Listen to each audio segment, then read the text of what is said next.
फिलहाल की जानकारी की शुरुआत करते हैं थोड़े इनके इतिहास के साथ। वर्ष 2017 के अंदर कहते हैं ना कि कई बार ऐसा होता है कुछ लोगों के पांव बड़े मनुष्यत के साथ पड़ते हैं। जैसे श्रीलंका के अंदर चीन के पांव पड़े थे, बेचारे का हम्बन टोटा 99 साल के लिए चला गया। ऐसे ही पाकिस्तान के अंदर 2017 में चीन के पांव पड़े थे, किसके लिए? ग्वादार पोर्ट के लिए। अब इनका क्या क्या बिक गया, उसकी शुरुआत 2018 से होती है। वर्ष 2018 की बात है साथियों, प्रधानमंत्री इमरान खान हुआ करते थे। दुनिया को इन्होंने ये दिखाने के लिए कि हमारे कितने बुरे हालात हैं, इन्होंने अपनी सरकारी बेड़े में शामिल जितनी भी कारें थी, मैक्सिमम कारों की नीलामी कर दी, क्योंकि उन कारों से मिलने वाले पैसे को ये सरकार की कर्ज उतारी में काम में लेना चाहते थे। कोई भी न्यूज मेरी नहीं है, सब न्यूज किसी ना किसी प्रकार के न्यूज चैनल में आई हुई खबरें हैं। हम तो केवल आपको बताते जा रहे हैं कि कैसे कैसे इनका पतन शुरू हुआ, आज ये कहां पहुंच चुके हैं।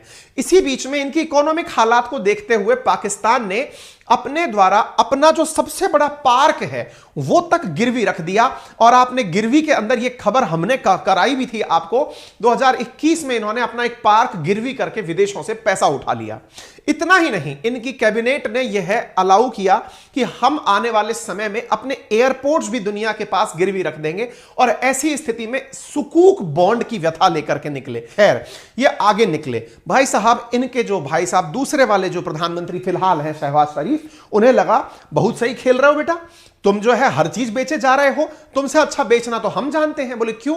तुमको यहां तक पहुंचाने वाले थे तो हमारे बड़े भैया ही, यानी नवाज शरीफ ही। अब हमारी बारी है, क्योंकि नवाज भाई तो यहां से भाग चुके हैं, अब हम बेचेंगे। ऐसी स्थिति में इन दोनों के बीच में चुनाव का लड़ाई होता है।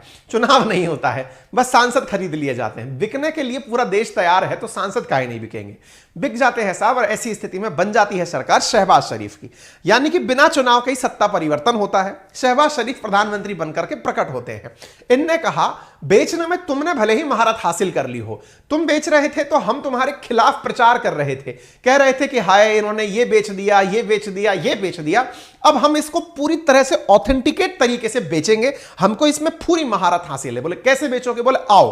उन्होंने साहब कैबिनेट से अप्रूवल लिया, एक अध्यादेश पारित करवाया, ऑर्डिनेंस पारित करवाया जुलाई 24 के अंदर, 24 जुलाई 2022 को। ऑर्डिनेंस के अंदर कहा गया कि देखो भाई, शहबाज शरीफ की सरकार बन चुकी है, बेचने के लिए सरकारी तरीके से बेचेंगे और बेचते समय यह ध्यान रखा जाएगा कि कोई भी हमसे सवाल ना कर ले। उदाहरण के लिए हम बेचना चाहते हैं इस एलएनजी पोर्ट को, दिवालिया होने से बचने के लिए $2.5 अरब की इमीडिएट आवश्यकता है। अब इसके लिए हमें बेचना है, कोई किसको बेचेगा हमसे सवाल नहीं करेगा। अब बेचारे इमरान खान को लगा कि यार यह भी तरीका हो सकता था क्या, कैबिनेट के अप्रूवल के साथ बिकवाने जाया जा सकता था क्या। इमरान खान को दुख तो बड़ा हुआ, लेकिन शहबाज शरीफ इस खेले को खेल गए और उन्होंने ऑर्डिनेंस के साथ में बहुत सी चीजें बेचना शुरू कर दिया। बेचने में ये आगे निकलते हैं और आते हैं सामने खड़े होकर के कि सुनो साहब, हमारी एयरलाइंस ले लो, 51% शेयरिंग हमारी एयरलाइंस में से ले जाओ।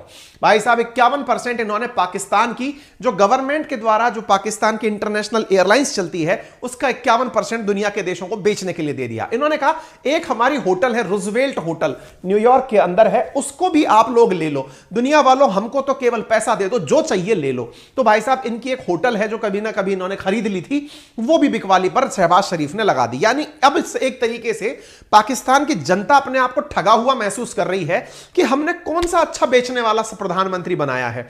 इमरान खान अच्छा बेचता था, जो भैंस बेचता था, गधे बेचता था, कार बेचता था, वो बेचारा चिल्लर बेचता था। ये बढ़िया आदमी ले लिया, इसने क्या क्या बेच दिया, पाकिस्तान की इंटरनेशनल एयरलाइंस बेच दी। इसने आगे, वो बेचारा क्या करता था, पार्क बेच दी, सड़क बेच दी। कौन? इमरान खान। शहबाज शरीफ ने कहा बस इतना सा नहीं, थोड़ा अच्छा करते हैं, इंटरनेशनल एयरलाइंस बिकवा लो हमसे, तुम चाहो और तो और छोड़ो होटल बिकवा लो, और तो छोड़ो एम्बेसी बिकवा लो। भाई एम्बेसी की प्रॉपर्टी बिकवा दी, जिसको तो एक इंडियन खरीदने पहुंच गया कि भाई दे दो यार, हम तुम्हारी एम्बेसी खरीद लेंगे। पाकिस्तान की अमेरिका की स्थित दूतावास को इन्होंने बेचने के लिए शहबाज शरीफ, यानी शहबाज शरीफ थोड़े पुराने अनुभवी आदमी हैं, बड़े भैया का इतना अनुभव है इनके पास में। बोले देखो इमरान खान पहले ही रास्ता क्लियर कर गए थे कि बेचना है, तो बेचने के लिए हम थोड़ा अच्छे से करेंगे, थोड़ा बड़ा लेवल का काम करेंगे। बेचना एक समान है तो बेच देंगे, ठीक है।